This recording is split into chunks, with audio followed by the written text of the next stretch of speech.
Assalamualaikum warahmatullahi wabarakatuh. Welcome to my channel. Apa kabar sahabat? Sudah lama gak berjumpa nih ya. Ya, hari ini Rimba TV Official Spesial Ramadan bakal ngajak kalian ke tempat wisata religi. Kali ini gue pengen ngajak kalian ke daerah Kampung Bandan dan juga daerah Ancol, yang konon kabarnya memiliki tempat sejarah yang berkaitan dengan perjuangan dan peradaban Islam di zaman kolonial Belanda. Tapi sebelum gue lanjut, jangan lupa like, komen, dan subscribe untuk kemajuan channel ini agar lebih bermanfaat ya guys. Seperti janji gue tadi, gue pengen ngajak kalian ke tempat doa wisata religi yang ada di Jakarta Utara. Selain di luar Batang, ternyata ada daerah Kampung Bandan yang memiliki sejarah yang tidak kalah unik dari luar Batang, dan juga di keramat kelenteng Vihara Bakti di daerah Ancol. Tapi kali ini gue lagi pengen bahas tentang Kampung Bandan. Siapa nggak kenal Kampung Bandan? Ya, daerah yang terletak di dekat Jakarta Utara, Pelabuhan Sunda Kelapa ini, daerah yang juga dikenal memiliki masjid keramat. Pemilikan Masjid Keramat tersebut dikaitkan dengan sejarah dan asal-usul Kampung Bandan. Sementara itu, Kampung Bandan ternyata memiliki sejarah yang berbeda versi. Dilansir dari berbagai sumber, diantaranya Sindo News dan juga Detik.com, telah merangkum sejarah dan asal-usul Kampung Bandan sebagai berikut. Asal-usul Kampung Bandan ada 3 versi. Dalam versi pertama, Jan Peter Zundtkon, yang merupakan petinggi VOC, pernah menaklukkan Pulau Banda pada tahun 1621. Dia mempunyai dan juga pernah membantai warga sipil yang ada di sana dan menjadikan warga yang hidup untuk menjadi budak di Batavia, Jakarta, tepatnya Kampung Bandan, Jakarta Utara. Tindakan sewenang-wenang para penjajah pun mengunggah amarah pada budak. Mereka juga memberontak melawan VOC di Marunda, tapi gagal lantaran kalah senjata. Akibatnya, para budak itu dikirim ke Sri Lanka yang juga menjadi bagian dari kolonial Belanda. Dan versi keduanya, kata Bandan dalam bahasa Jawa berarti diikat. Arti dari kata ikat tersebut merupakan sebuah peristiwa yang sering dilihat oleh warga Jakarta pada zaman kependudukan Jepang. Pada saat itu, orang Jepang sering membawa pemberontak dengan tangan terikat melewati Kampung Bandan untuk dieksekusi di kawasan Ancol, Jakarta Utara. Dan bukan hanya itu, ada lagi versi ketiga yang menamakan Kampung Bandan berasal dari kata pandan, yang merupakan jenis tanaman yang banyak tumbuh di kampung ini. Menurut versi ini, nama Kampung Bandan merupakan daerah Kampung Pandan karena pergeseran perucapan dan lafal intonasi warga sekitar, jadilah Kampung Bandan. Tapi guys, terlepas dari sejarah itu, kampung yang satu ini ternyata jadi banyak saksi biksu. Saksi biksu kali ya. Saksi bisu lah, susah banget sih ngomongnya. Awal penyebaran Islam di pesisir kota Jakarta. Masjid Al-Mukarromah merupakan makam keramat Kampung Bandan, menjadi tempat peristirahatan terakhir dari 3 ulama besar penyebar agama Islam. Di antara mereka adalah Al-Imam Al-Habib Muhammad bin Umar Al-Qudsi, yang wafat pada tanggal dan tahun 1118 Hijriah atau 1697 Masehi. Masya Allah, ternyata lama juga ya guys. Dan Habib Ali bin Abdurrahman Ba'alawi pada tahun 1122 Hijriah atau bertepatan dengan tanggal atau tahun 1701 Masehi. Mereka berdua berasal dari Hadramut, Yaman, yang berlayar menuju Kepulauan Nusantara mulai dari Banda Aceh hingga Batavia. Setelah keduanya wafat ratusan tahun silam, kemudian terjadinya kekosongan ulama besar di wilayah tersebut. Di tengah momen tersebut datanglah Habib Abdurrahman bin Alwi Asyatiri yang selalu aktif berdakwah di Batavia dan meninggal di Masjid Al-Mukarromah.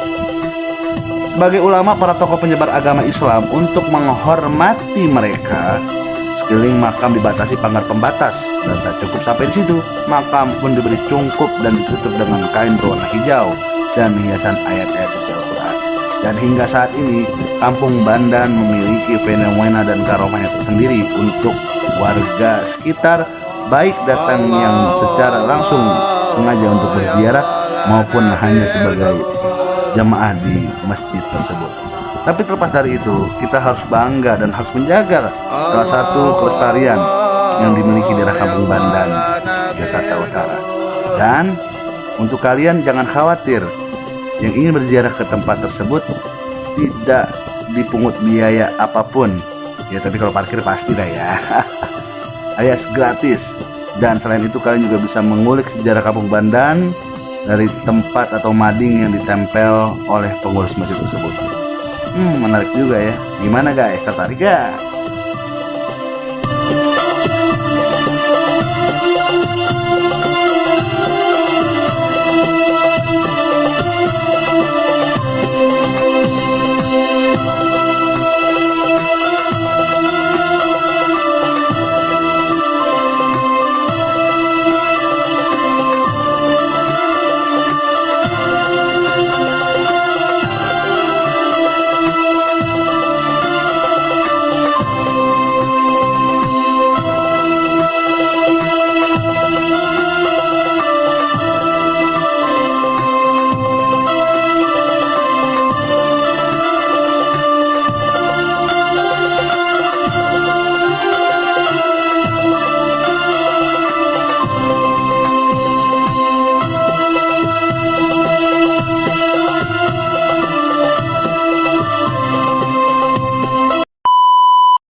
Nah, selain di Kampung Bandan, ternyata Ancol juga memiliki sejarah yang begitu berharga dan begitu menarik yang untuk kita kilas. Siapa yang tidak kenal Ancol? Ya, daerah yang dikenal dengan pantainya yang sangat indah dan juga wisata yang sangat menarik. Ternyata Ancol juga memiliki sejarah bagi peradaban Islam.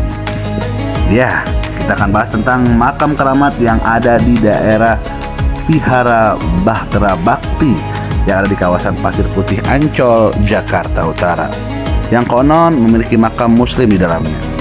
Saat memasuki wilayah area wihara yang cukup luas dibandingkan wihara yang lain di Jakarta, rasanya tidak akan pernah ada perbedaan mencolok. Warna merah tetap mendominasi, begitupun juga dengan ornamen-ornamen khas Tionghoa seperti lampion dan lilin menghiasi bagian-bagian wihara. Sebab akan merayakan Imlek, para pegawai di wihara tampak sibuk menata sejumlah lilin dan sajian-sajian untuk sembahyang yang ditempatkan di beberapa sudut area utama kelenteng vihara tersebut.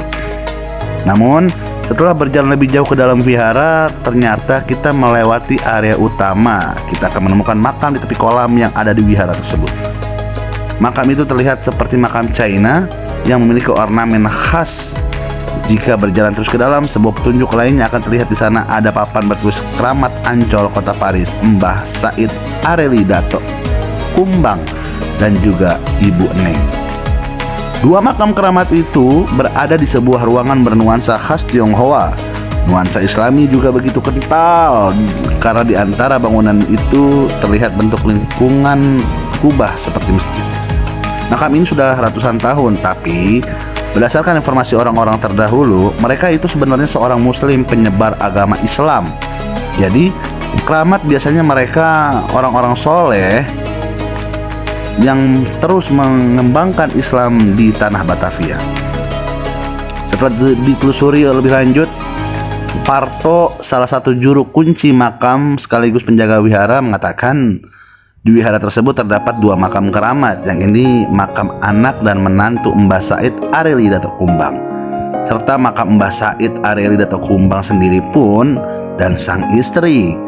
Menantu Mbah Said bernama Sampo Sue Sue, merupakan penyebar agama Islam di tanah air dari Cina untuk seorang juru masak kapal Laksamana Cheng Ho. Dalam perjalanannya saat itu kapal Laksamana Cheng Ho tengah merapat ke kawasan Ancol, Jakarta Utara yang masih bernama Kota Paris.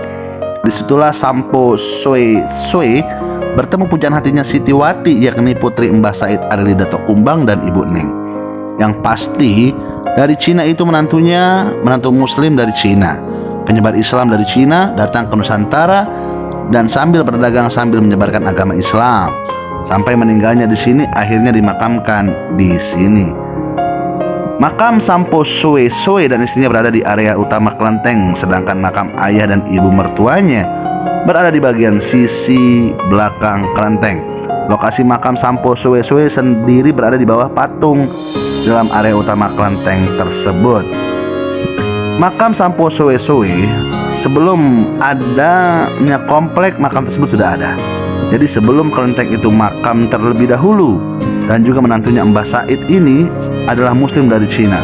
Karena Konghucu menghormati leluhur, walaupun leluhurnya muslim, mereka tetap disembahyangi dan dihormati, ujar Parto. Lalu Parto menambahkan setidaknya makam tersebut sudah berusia sekitar 600 tahun. Sedangkan usia kelenteng tidak terlalu jauh karena dibangun secara bertahap. Semula kelenteng tersebut kecil bangunannya, yang ada di saat merupakan hasil renovasi berkali-kali dilakukan. Maksudnya yang berada saat ini yang kita saksikan sekarang. Apalagi lokasi kelenteng berada di pinggir pantai sehingga cukup sering terkena banjir air laut pasang.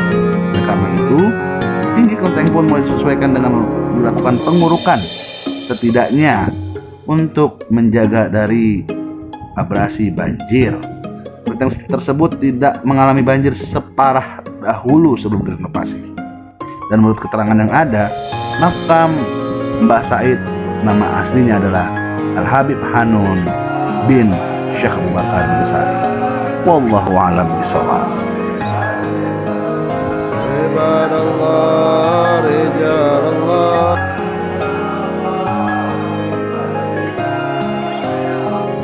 Oke guys, nah itu dia tadi ya, 2 makam yang tadi udah gue ceritain ke kalian.